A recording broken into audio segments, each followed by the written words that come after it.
Thanks very much, and thanks for Helix as well. Once again, we'll get all the hands going. So what we do is electrical compliance, and everybody usually shuts off about this time because you mention anything in the compliance sector and everybody just shuts off. Try being a lawyer. Yeah, well, exactly. So I've been in this industry now for, I don't mind saying how long I've been in this industry. So 43 plus years I've been in and around this industry. So 34 of those years now in Australia. My original start was in advanced digital and laser technology within the nuclear submarine service of the US during the Cold War. And that just grew and grew. And then when I got here, it just developed into the electrical industry. So this product that we've developed has actually been built within the industry, from the industry. So it wasn't a software company saying you should do this, you should do that. We actually built it from the ground up from the industry with a lot of industry support.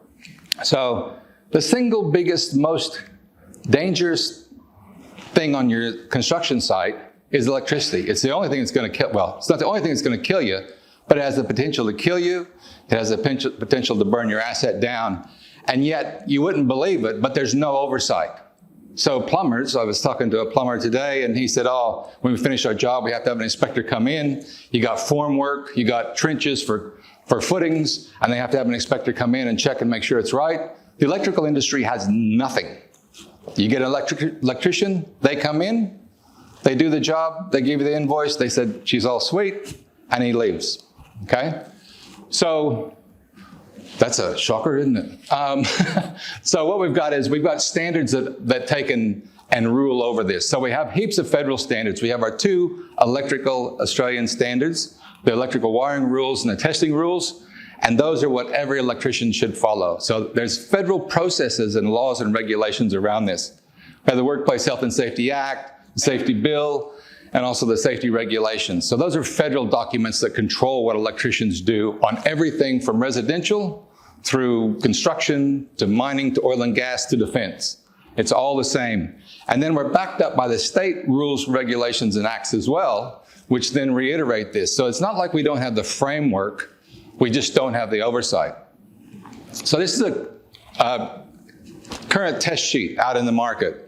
So this was done on a site on the Sunshine Coast by a very reputable electrical contractor. These 2 electricians down here at the bottom, they actually signed off on this and said, yep, all 18 of those circuits are all good to go. They hand it to the site manager. The site manager gets it and goes, well, I guess they are.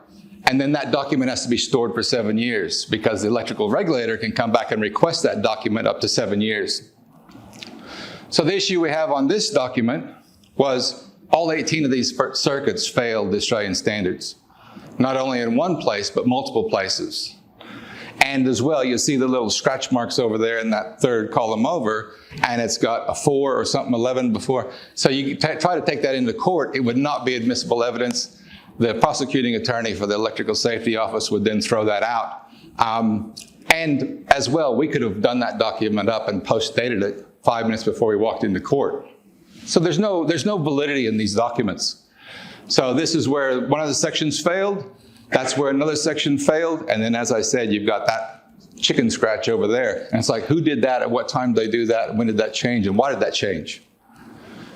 So the current systems we have available, other than that paper, are cloud-based systems, contractor software systems that they input data into. And I'll talk about the failures in these as well. You have the good old Excel spreadsheet. I've seen a lot of these in my time. So, you know, you get people putting the information in there. Once again, not a great system. You have different meters that are out on the market now. Once again, it shoots it up to the cloud, stores it in the cloud. Everybody thinks they're great, but not from a legal perspective. Okay? So we look at the cloud system. So the cloud system is a cloud-based server can actually be modified and tampered with. Okay? It doesn't perform like in blockchain, an immutable data record. Okay? So there's the issue with that, is that can be changed. Excel spreadsheet, everybody can change those at any stage they want. Same way with the meter. That can be changed at any stage. okay? That information just sits on a cloud server, not secure, and it can be changed at any given time. So basically, at the bottom of there, it says, so those provide no immunity whatsoever, those three systems. So this actually was from the Electrical Safety Summit last year. Every year, the state government gets together and they have this big electrical safety summit and they show out their last year's readings. So that's why that says 2021, because they're always a year behind for some reason. And you can see the highest prosecution rate, and it has been for decades, is incorrect testing or non-compliance testing, okay? Or not testing at all.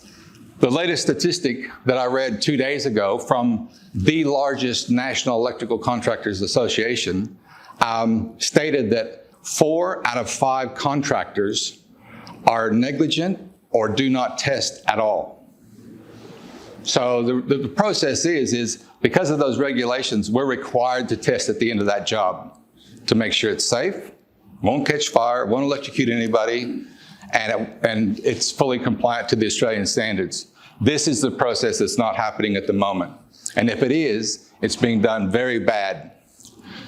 So our system is an actual app that the electricians use. So they put their data into the app, online or offline, and it validates all that back to the Australian standards. So we have the only certified AS3000, 3017 product in the entire planet, which is pretty cool. And it's also approved by every state electrical regulator. So now we have the assurance that what the electrician's doing in the field, plus now we have a secure audit trail back to that electrician, okay? So then also what we provide on the back end is now the contractor and the customers have clear visibility over to what's passed, what's started, what place it's up to, and what those readings are. So if something fails, it's already highlighted and includes the electrician's notes on what's going to happen with that circuit to make it compliant. So now we have a completely auditable system. And when we sign off on these documents now, in Queensland they're called a certificate of compliance, we actually store that as an immutable data record.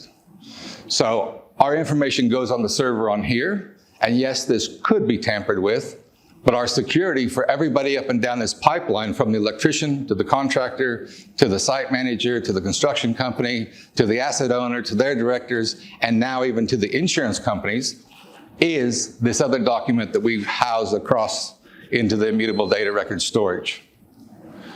So that's exactly what we do. We are out for our raise round at the moment. So we're out on our seed round at the moment, which is $1.3 million. We've got some great commercial people who are interested in that as well, which we're just waiting on a call back from them. But happy to talk to anybody about anything electrically compliance or just about the US or whatever you want to talk about. Always happy to have a chat. Thanks.